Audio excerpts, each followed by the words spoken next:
शब्द जो आपको अमीर बनाते हैं। नमस्कार दोस्तों, एक बार फिर स्वागत है आपका अपने चैनल ज्ञान गुरुजी में। और मैं हाजिर हूँ लेकर पुस्तक रिटायर यंग रिटायर रिच। पुस्तक का नेक्स्ट पेशकश जो है पार्ट 28। पीछे का जितने सारे एपिसोड्स है पार्ट 27 तक वो चैनल के playlist retire young retire rich में अवेलेबल है। और आपने अभी तक उस सभी सीरीज को नहीं देखा है तो जरूर जाइए, बारी बारी से पार्ट 1 से लेके पार्ट 28 तक आप उसको देख सकते हैं।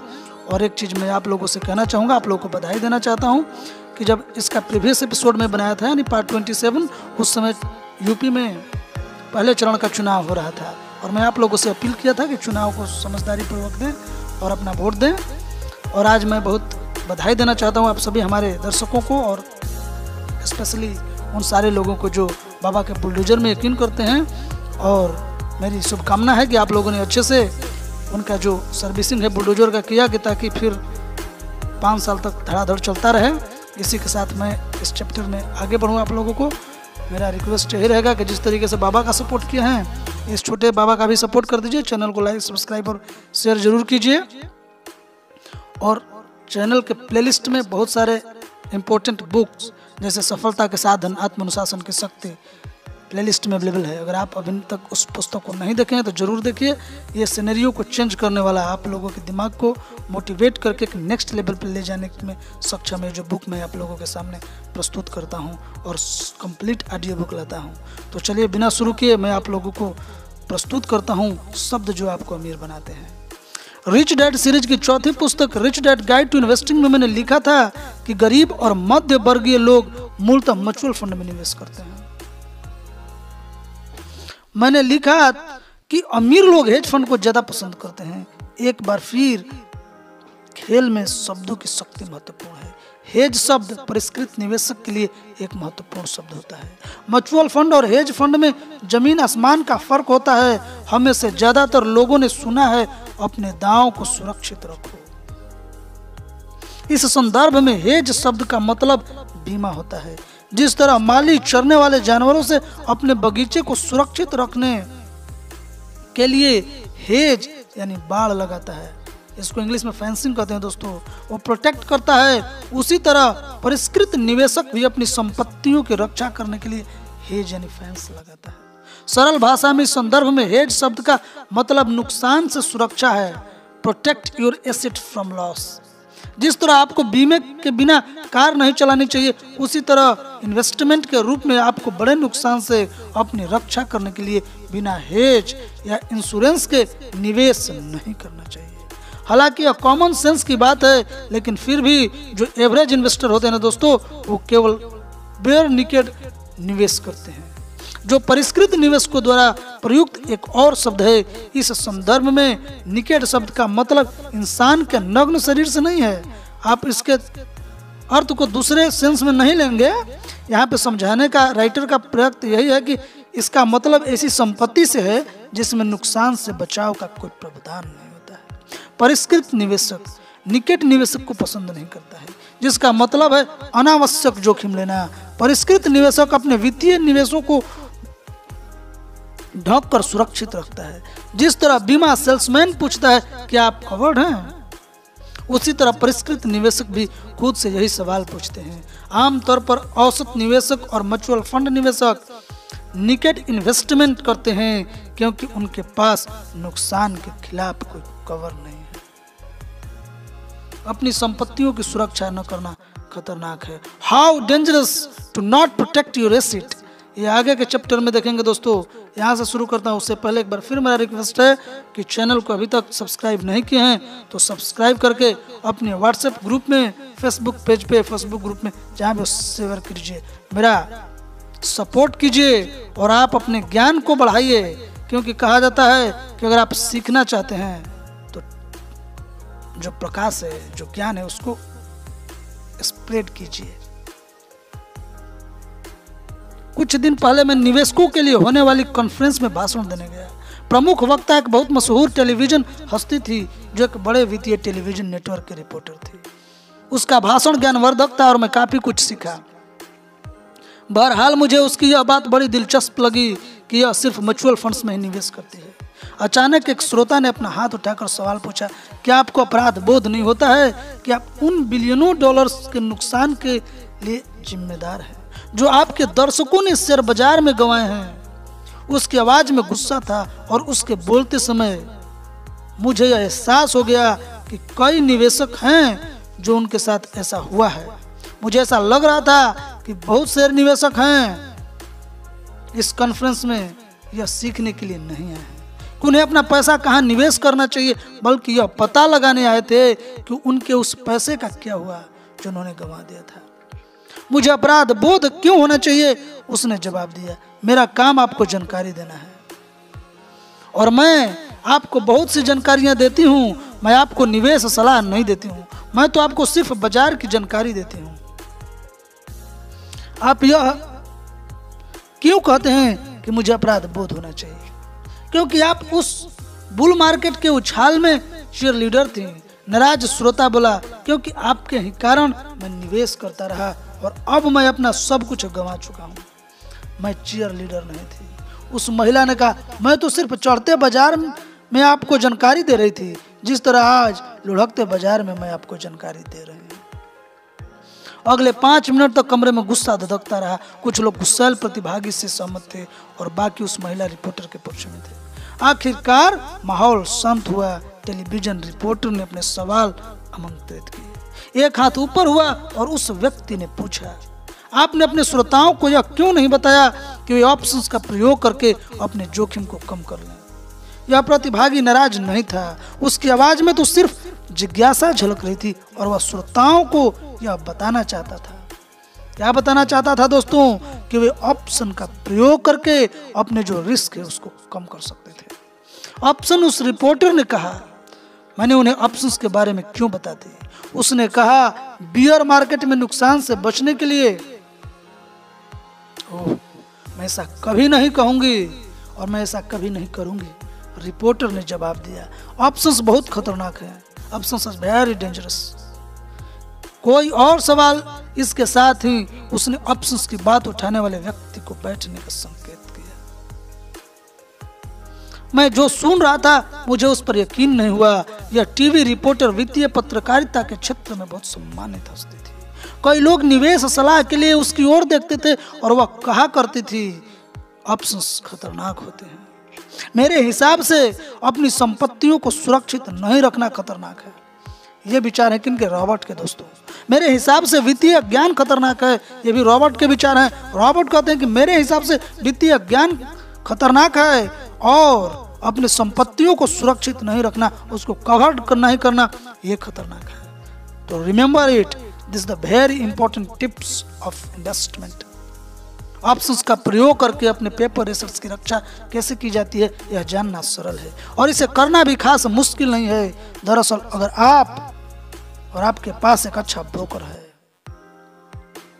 तो यह प्रक्रिया काफी आसान होती है। कोई बच्चा भी यह कर सकता है।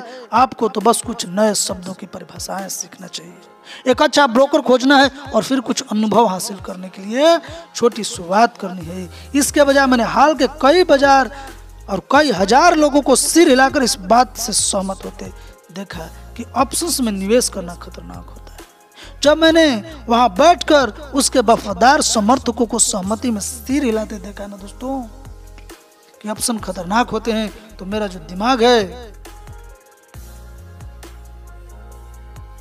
वो अमीर डैडी के पुराने सबक की ओर जाता है, जब उन्होंने मुझे एसेट्स में निवेश करने के बारे में सिखाया था। उनकी बात याद आ गई। सैकड़ों साल पहले प्राचीन जापान में किसान अपने चावल की फसल के भाव को सुरक्षित रखने के लिए ऑप्शंस का प्रयोग करते थे। सैकड़ों साल पहले मैंने पूछा, सैकड़ों साल पहले वे नुकसान से हेजिंग करने के लिए ऑप्शंस का प्रयोग करते थे? इतना ब्रिलियंट थे वहां के फार्मर्स।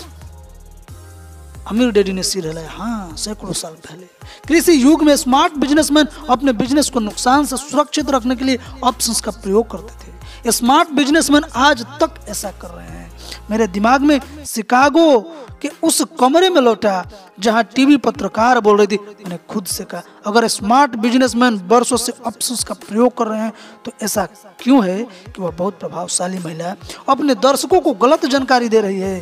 फिर मैंने खुद से पूछा, ज्यादा खतरनाक क्या है, ऑप्शंस खरीद कर बीमा करना या फिर शेयर या म्यूचुअल फंड खरीद कर उसका भाव 40 से 60%, यहाँ तक कि 90% गिरते देखना और अपनी सुरक्षा न करना। मेरा बैंकर क्या समझाता है वो दोस्तों आगे बहुत ही इंटरेस्टिंग होने वाला है, तो कहीं जाइएगा नहीं। चैनल को सब्सक्राइब करके मेरे साथ आगे कंटिन्यू कीजिए। मेरी रियल एस्टेट का बीमा अनिवार्यतः करवाता है। फिर पेपर एसेट्स उद्योग में वह जरूरी क्यों नहीं होता है कि सभी निवेशक अपने पेपर एसेट्स का बीमा खरीदें। समझ गए ना? ऐसी संपत्तियों जिन पर लाखों लोग अपने बुढ़ापे के लिए आस लगाए।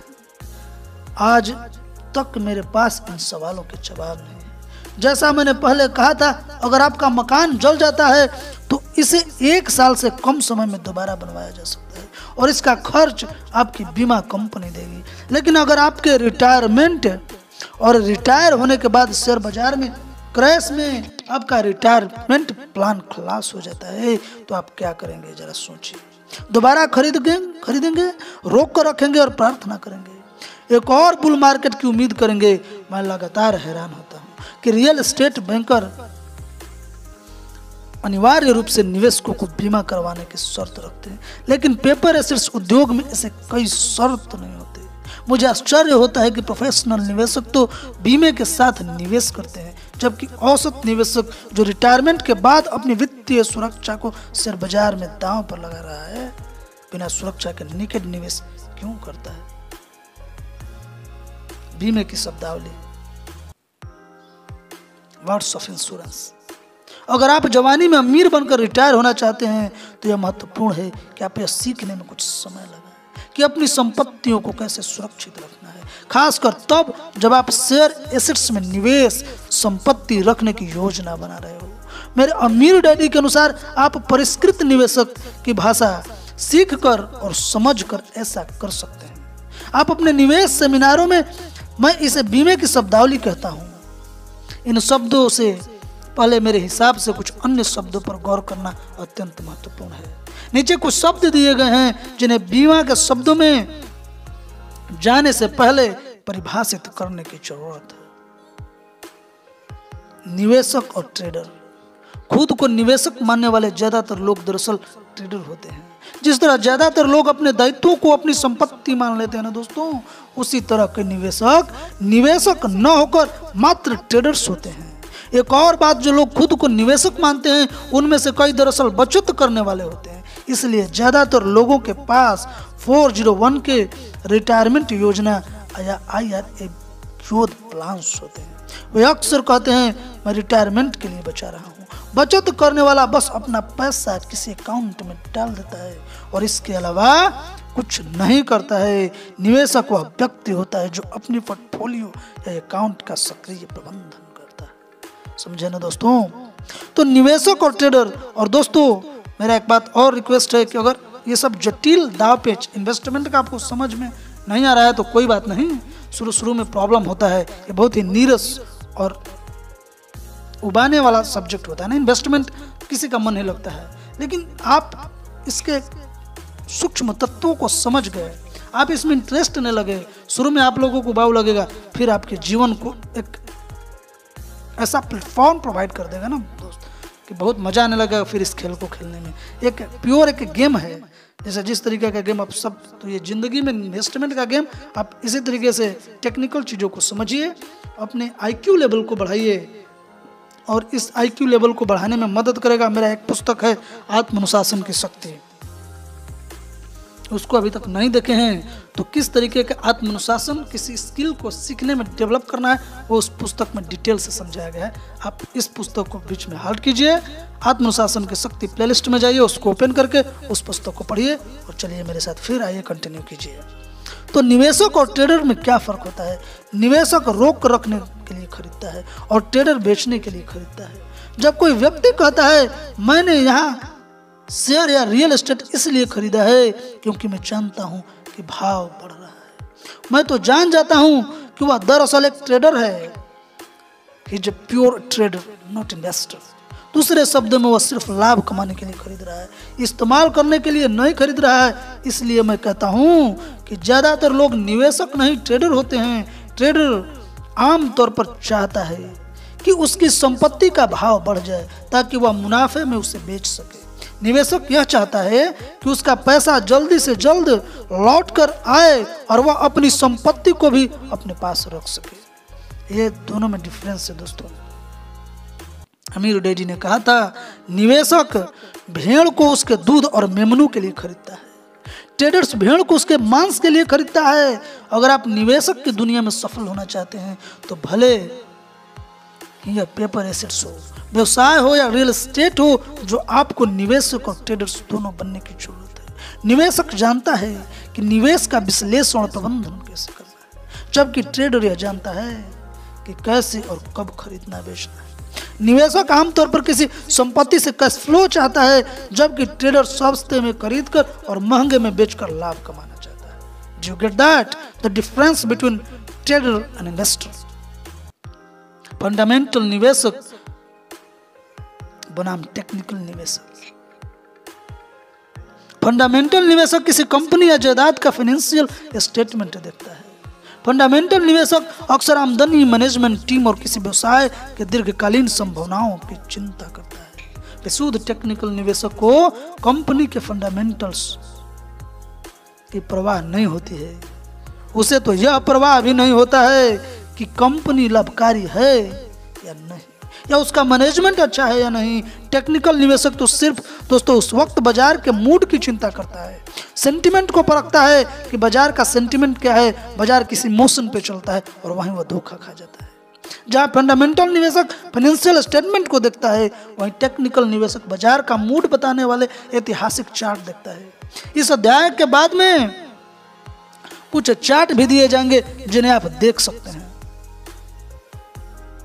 टेक्निकल निवेशक अच्छा टेक्निकल निवेशक होने के बावजूद पैसे गंवा सकता है, क्योंकि उसमें सही फंडामेंटल्स की कमी होती है। कई ट्रेडर्स अंततः पैसे गंवा देते हैं या दिवालिया हो जाते हैं, क्योंकि उनके व्यक्तित्व और उनके व्यक्तिगत धन प्रबंधन फंडामेंटल्स ही गड़बड़ होते हैं। यही फंडामेंटल निवेशक के बारे में सही है। कई फंडामेंटल निवेशक हैरान होते हैं कि अच्छी दमदार लाभकारी कंपनियों में निवेश करने के बावजूद उन्हें कमाई क्यों नहीं हो रहा है, या उलट नुकसान क्यों हो रहा है।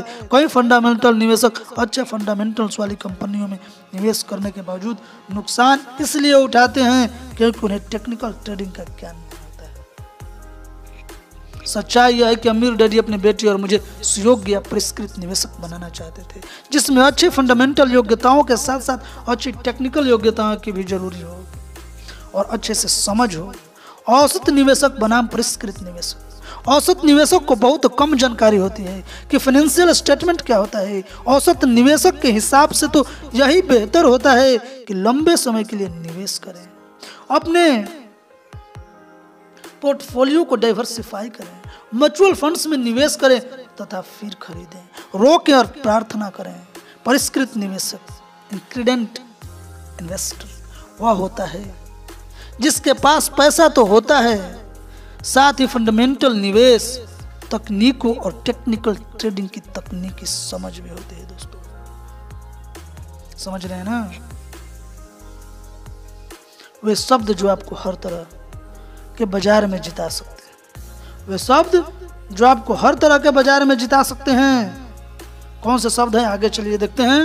एक बार फिर मेरा रिक्वेस्ट एक्सेप्ट कीजिए, मेरे इस चैनल ज्ञान गुरुजी को सब्सक्राइब करके अपने ग्रुप में शेयर कर दीजिए और मुझे कमेंट करके बताइए कि मेरा जो योगदान है आप लोगों के वैल्यू में बढ़ाने का कितना प्रतिशत का है। अगर आप जवानी में अमीर बनकर रिटायर होना चाहते हैं तो भयंकर नुकसान से अपनी संपत्तियों को बीमा करवाना या उन्हें सुरक्षित रखना अनिवार्य है। पेपर एसेट्स का औसत निवेशक कभी सुरक्षित महसूस नहीं करता है, इसलिए औसत निवेशक को लगता है कि निवेश करना डेंजरस है और उसके लिए यह सही बात है। असुरक्षित महसूस करने की वजह से वह अपना पैसा फंड मैनेजर या किसी ब्रोकर या फाइनेंशियल प्लानर के हवाले कर देता है। फिर वह यह उम्मीद और प्रार्थना करता है कि वह व्यक्ति उसे बाजार के हादसों से सुरक्षित रखेगा। समस्या यह है कि औसत म्यूचुअल फंड मैनेजर या स्टॉक ब्रोकर उन्हें क्रैश से सुरक्षित नहीं रख सकता है, न ही वह तिरछे चलने वाले बाजार में पैसा बना सकता है। और दोस्तों, मैं इंटेलिजेंट इन्वेस्टर बेंजामिन ग्राहम की पढ़ रहा था पुस्तक, उसमें यही बताया था कि आपका कंट्रोल आपके निवेश पे कितना है।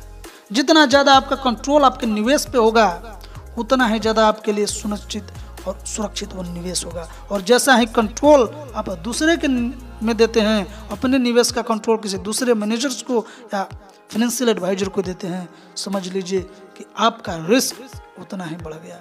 तो इस टिप्स को याद रखते हुए चलिए आगे देखते हैं। किसी भी तरह के बाजार में जीतने और अपनी संपत्तियों को सुरक्षित रखने का तरीका, फंडामेंटल और टेक्निकल निवेशक की शब्दावली सीखना और सचमुच समझना है।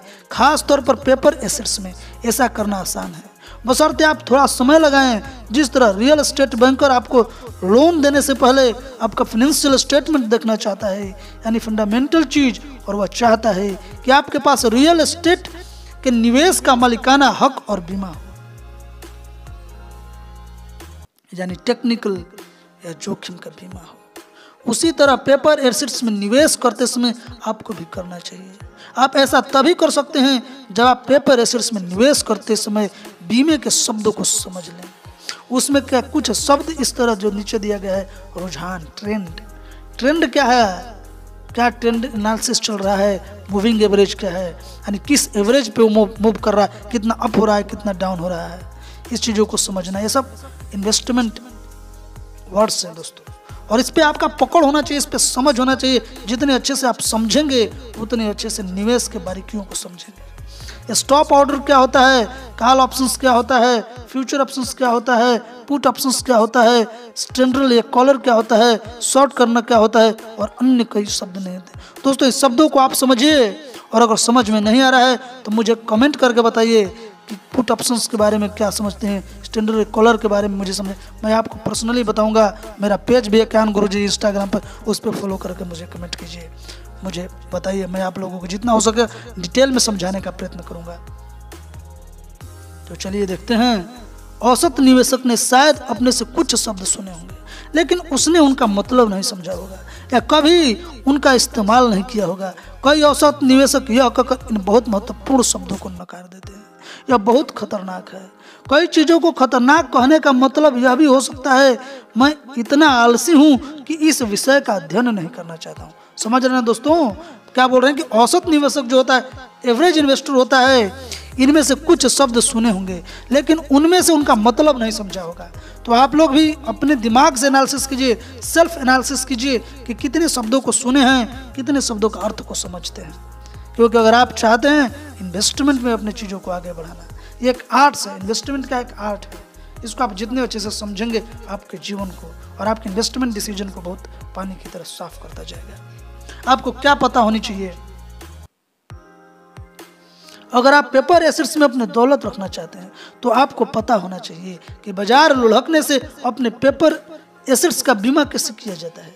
नीचे बताया गया है कि आपको क्या जानना चाहिए। एक बार फिर यह शब्दों से शुरू होता है, इससे शुरू होता है, शब्दों से शुरू होता है। रुझान के बारे में समझाया गया है। हर एक परिष्कृत निवेशक जो ट्रेंड है उसकी जानकारी लेता है। परिष्कृत निवेशकों में एक कहावत बड़ी ही लोकप्रिय है, रुझान आपका दोस्त होता है, ट्रेंड इज योर फ्रेंड। इस कहावत को याद रखें और इसका सदुपयोग करें। याद रखें, इसका सदुपयोग करना है। रुझान क्या होता है इसे स्पष्ट करने का सबसे अच्छा तरीका है, आपको एक कहानी बताता हूँ। जब मैं किशोर था और हवाई में बड़ा हो रहा था तो मेरे ज्यादातर दोस्त बड़ी लहरों पर सर्फिंग करने का प्रशिक्षण ले रहे थे।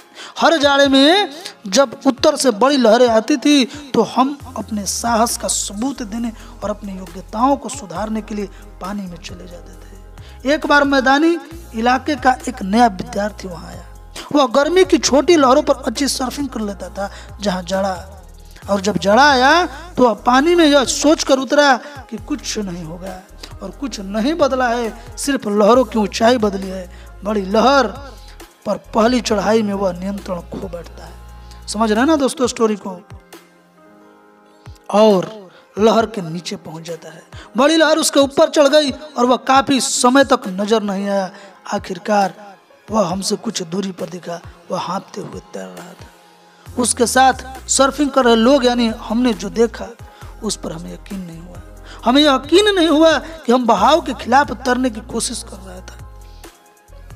क्या कर रहा था? वह बहाव के खिलाफ तैरने की कोशिश कर रहा था। आखिर हमसे एक बोल ही पड़ा, वो नहीं, मैं यकीन नहीं कर सकता कि वह बहाव के खिलाफ तैरने की कोशिश कर रहा है। कोई भी तैराक इतना शक्तिशाली नहीं होता है कि वह लहरों के विपरीत दिशा में तैर सके। दोस्तों, जब वह बड़ी लहरें किनारे से टकराती है तो उस पानी को समुद्र तक लौटने का तरीका खोजना होता है। पानी के समुद्र तक लौटने के कारण एक रिप करंट उत्पन्न होता है। ऐसा लगता है जैसे समुद्र के तट के पास एक नदी चल रही है और फिर समुद्र में मिल रही है। टापुओं पर बड़े होने के कारण हम लोग जानते थे कि कैसे खुद को ढीला छोड़ना है ताकि वह धारा हमें ज्यादा गहरे पानी तक ले जाए। जब धारा का प्रवाह कम हो जाता था तो हम जानते थे कि हम ज्यादा सुरक्षित धारा में तैर सकते हैं या सर्फिंग कर सकते हैं। हमारा नया दोस्त जो था इस चीज से अनभिज्ञ था, वो नहीं जानता था। और परिणाम क्या होगा? बहाव के साथ बैठने के बजाय उसने इससे संघर्ष करने की कोशिश की और परिणाम वही हुआ कि वह डूबते डूबते बचा। यही नए निवेशकों के साथ होता है। Same happen with new investor. समझ रहे ना दोस्त? निवेश के चक्र भी समुद्र की लहरों की तरह ही आते हैं। लहरों की तरह ही वे भी मौसम के साथ बदलते रहते हैं। सर्फिंग करने वाले को मौसम के हर परिवर्तन के साथ लहरों और पानी के शक्ति में हुए परिवर्तन का सम्मान करना चाहिए। परिष्कृत निवेशक भी यह काम करते हैं, इसलिए परिष्कृत निवेशक कहलाते हैं। रुझान आपका दोस्त है। जिस तरह अनुभवी सर्फर ये सीखते हैं कि लहरों या धाराओं के खिलाफ नहीं तैरना चाहिए, उसी तरह परिष्कृत निवेशक रुझानों के साथ जाते हैं। बहरहाल सही समय आने पर वे अपनी रणनीतियां बदल लेते हैं और बहुत गड़बड़ परिस्थितियों में किनारे पर खड़े हो जाते हैं। औसत निवेशक खरीद कर और रोक कर रखते हैं, भाव गिरने पर खरीद लेते हैं या जब उनकी पिटाई होती है तो उन पर ब्रोकर को फोन कर पूछते हैं क्या तलहटी आ चुकी है। 3 मूलभूत रुझान। तो दोस्तों आज यहीं तक। अगले चैप्टर में मैं आप लोगों के सामने एक नेक्स्ट पार्ट के साथ अवेलेबल हूँगा। तब तक के लिए अपना ख्याल कीजिए और मुझे दीजिए इजाजत। जय श्री राम। मैं भी आज बहुत खुश हूँ और आप लोगों को उम्मीद करता हूँ खुश होंगे। यूपी चुनाव से अगर आप राजनीति में इंटरेस्ट लेते हैं और लेना ही चाहिए, अपने इतिहास को जिस तरीके से इकोनॉमिक्स को जानना आपके फाइनेंशियल सेहत के लिए जरूरी है, उसी तरह से हिस्ट्री को जानना, अपने संस्कार को जानना आपके भविष्य की सेहत के लिए, आपके आने वाले जनरेशन के सेहत के लिए जरूरी है। इसी सजेशन के साथ मुझे दीजिए इजाजत। एक बार फिर मिलेंगे, तब तक के लिए अपना ख्याल रखिए। नमस्कार, जय हिंद, वंदे मातरम।